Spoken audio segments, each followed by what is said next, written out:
Hi friends, அனைவருக்கும் வணக்கம் friends. 2 உரத்தை பற்றி தான் சொல்கிறேன் ஃப்ரெண்ட்ஸ். இந்த மாதிரி நல்லா பூக்கிறதுக்கு காய்க்கிறதுக்கு எல்லாத்துக்கும் உரம் போட்டால் தான் எல்லா செடியும் நல்லா வரும். இந்த வெயிலுக்கு எதையுமே அப்படியே கொடுக்காதீங்க, லிக்யூடாக கொடுங்க. அப்போ தான் செடி கருகாமல் இருக்கும்.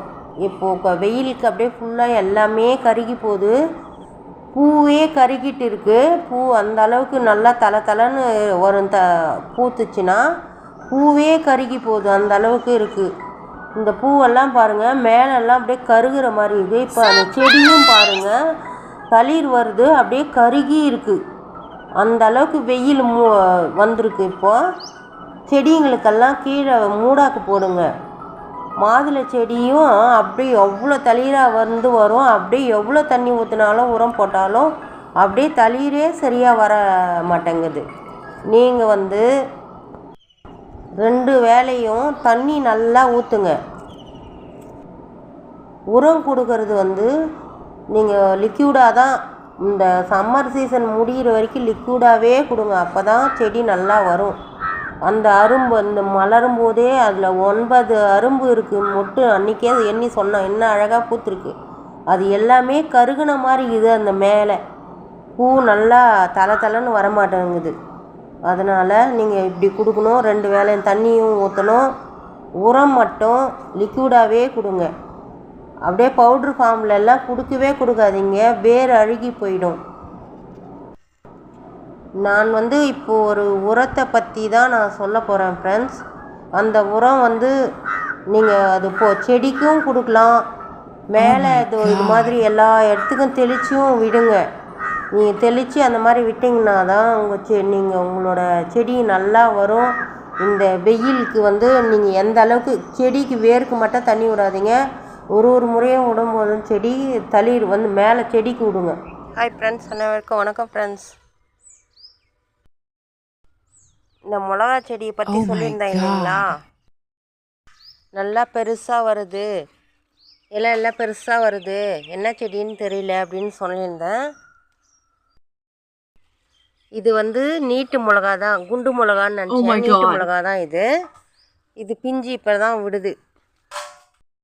நல்லா ஒத்து பாருங்கள். இதில் தான் நீங்கள் பார்க்க வேண்டியிருக்கு. இது இந்த இலை சுருட்டல் நோய் வந்திருக்கு. நம்ம இப்போது இதுக்கு உடனே பார்த்தா மட்டும்தான் இது நல்லா காய்க்கும். செடி நல்லா தளிர் விட்டு நல்லா செம்மையாக வந்திருக்கு. இந்த மாதிரி காய் நல்லா பிடிக்கணுன்னா நமக்கு இப்போ உடனே இது பாருங்கள், எல்லா இடத்துலையும் பிஞ்சு நிறையா வச்சுருக்கு. இதுக்கு நம்ம இந்த இலையை சுருண்டுன்னு இருக்குது பார்த்தீங்களா, அந்த சுருள் இல்லாமல் நம்ம இதுக்கு தேவையானது போடணும். இப்போது நான் அது தயார் பண்ணியிருக்கேன். நான் இப்போ போடணுன்றதை நான் சொல்கிறேன், அதன்படி போடுங்க ஃப்ரெண்ட்ஸ். கண்டிப்பாக நீங்கள் அந்த மாதிரி போட்டிங்கன்னா அந்த இலைய சுருட்டலெல்லாம் போயிடும். இதே மாதிரி விட்டிங்கன்னா எதுவுமே பூ நிற்காது. இதோ பாருங்க, அந்த பூ கூட பாருங்கள் கீழே கொட்டுது. சரியான பூ அப்படியே நிற்கலை. அதனால் நீங்கள் கண்டிப்பாக அது மாதிரி செய்யுங்க ஃப்ரெண்ட்ஸ்.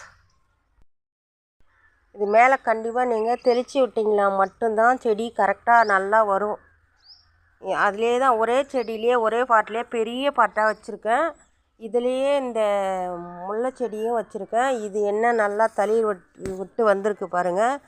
சின்ன பாட்டிலேருந்து பெரிய பாட்டுக்கு மாற்றினேன். எவ்வளோ நல்லா வந்துட்டுருக்கு பாருங்கள். இது எப்போவுமே நம்மளால் முடிஞ்ச அளவுக்கு கொஞ்சம் பெரிய பாட்டில் வைங்க. என்கிட்ட அப்போ இல்லை, சின்ன பாட்டில் வச்சேன். இப்போ எடுத்துகிட்டு பெரிய பாட்டில் வச்சதுனால அவ்வளோ நல்லா வருது. தளிர் விட்டு பூ நல்லா பூக்கும். இது பாருங்க, இந்த பூவே கொட்டுற ஸ்டேஜில் இருக்குது. அதனால் நம்ம முதல்ல இந்த இலை சுருட்டல் நோய்க்கு பார்த்தோம்னா இதுக்கு நோய் வந்திருக்கு. இந்த தாக்குதல் நம்ம எடுக்கணுன்னா முதல்ல அதுக்கு ஒரு வழி பண்ணோம்னா மட்டும்தான் அந்த செடியே நல்லா பூ காயெல்லாம் வர வைக்க முடியும். இவ்வளோ நாள் நல்லா வளர்த்துட்டோம். இனிமேல் நல்லா இருக்கணுன்னா கண்டிப்பாக இந்த இலை சுருட்டலுக்கு ஒரு வழி பண்ணணும். Thank you friends. இனிய காலை வணக்கம். இதோ அப்புறமா வீடியோ போட்டு கொடுக்குறேன்னு சொன்னேன். இப்போவே உரம் கொடுக்குறேன் பாருங்கள். அது அடுப்பு சாம்பல். இது அரிசி கழுவின தண்ணி சாதம் வச்சு அதை ஒரு வாரம் ஊற வச்சுது. அந்த சாதம் நொதிச்சு நல்லா வந்ததை எடுத்து இப்போது இதுக்கெல்லாம் தெளிக்கிறோம். அதில் இருக்கிற நுண்ணுயிரிங்க வந்து நல்லா பெருக்கம் உண்டாக்கும். இதை வந்து வேருங்களுக்கும் கொடுக்கலாம். இது மாதிரியே தெளித்து விடலாம் எல்லாத்துக்கும். இது மாதிரி எல்லா செடிங்களுக்கும், ரோஸ் செடி, இதோ கத்திரி செடி எல்லாத்துக்கும் கொடுங்க.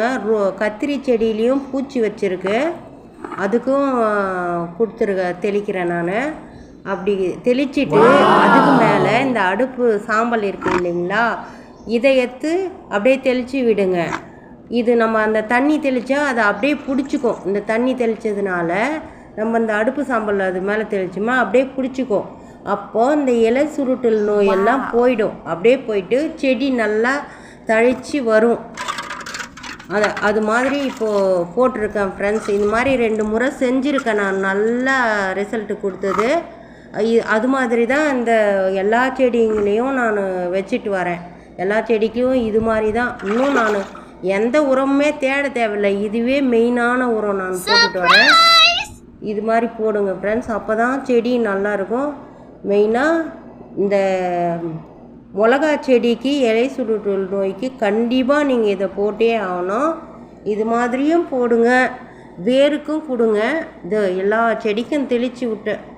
ஒரு செடி விடாமல் தெளித்து விட்டுட்டோம் பாருங்கள். இது மாதிரி தெளிங்க. நம்ம அப்பப்போ இதை பாருங்கள், அதில் வந்து அந்த பூச்சி தாக்கி அந்த கத்திரிக்காவே போயிடுச்சு. ஒரு கத்திரிக்காய் நல்லா வந்தது, அதுவே அந்த பூச்சினால் அப்படி போயிடுச்சு. அதனால் நீங்கள் இது வந்து காரமானது, இதை போட்டோம்னா அந்த பூச்செல்லாம் போயிடும். இதுலேயும் பூச்செடியும் அப்படியே கருகுது. அதனால் இதுக்கும் அந்த இது ரெண்டுமே எல்லாத்தையும் தெளித்து விடுங்க. எல்லா இடத்துலையும் தெளிங்க. எனக்கு வந்து அது லிக்யூடில் போட்டு தெளிச்சோம்னா கூட, அந்த ஸ்ப்ரேயில் தெளிச்சோம்னா கூட அடிச்சிக்கும்.